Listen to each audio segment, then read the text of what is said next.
Sa gitna ng siksikan, init at pagod, nangibabaw ang pananampalataya sa Poong Jesus Nazareno. Mula pa sa Caloocan, taimtim na ipapanalangin ni Emily Sabimo sa Poong Jesus Nazareno ang kagalingan sa kanyang karamdaman. Taong 2014 pa siya huling naoperahan sa sakit na goiter, ngunit muling bumalik ito. Sa kabila nito, buo ang kanyang paniniwalang may kapangyarihang magpagaling ang Poong Nazareno. Poong Nazareno, nandito po ako sa inyo para humingi po ng kagalingan sa aking pagkakasakit, ganun din po sa aking buong pamilya. Sana po, dahil sa inyo, gumaling po lahat ng may sakit.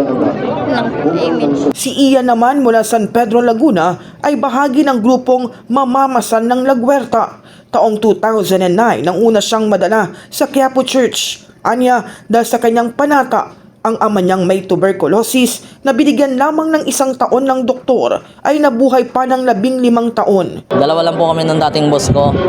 Sinama niya po ako dito, year 2008 po. Tapos po, kaya naman po ako naman nata dito is gawa ng tatay ko. May sakit na tuberculosis. Ang taning sa kanya ng doktor is 1 year na lang. Awa naman po ng Diyos, tumagal pa po ng 15 years. Para naman kay Geraldine, nag 50-50 na raw siya noon at dinadalang sanggol, ngunit nanaig ang pananalangin at pananampalataya sa Poong Jesus Nazareno. Yung anak kong pinagbuntis ko noon, pero kaming 50-50. Sa kanya ko na itinasib. Talagang nag-clear ako sa laboratory ko sa kanya.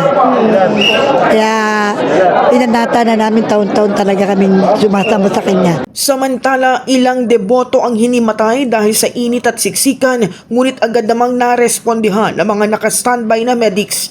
Tulad ng mga nakaraang taon, Villalobos Street pa rin ang pangunahing daanan papasok ng Quiapo Church. Wala mang x-ray scanner sa bungad ng simbahan, tiniyak ng PNP na sapat ang bilang ng mga pulis upang masiguro ang kaligtasan ng lahat.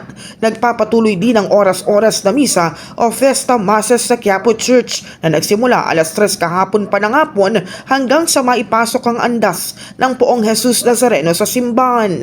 Ayon sa simbahan, ang tunay na deboto ng Poong Jesus Nazareno ay hindi lamang nasusukat sa pahalik, sa traslasyon o sa paghipo sa andas. Nasusukat ito sa marunong umibig at magmahal, sapagkat kapag ang Diyos ang itinataas, ang sarili ay marunong magpakumbaba. Kapayapaan ng Poong Jesus Nazareno.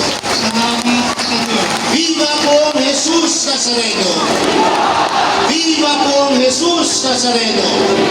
In the heart of changing lives, ako si Brigada Kath Austria ng 105.1 Brigada News FM Manila, The Music and News Authority.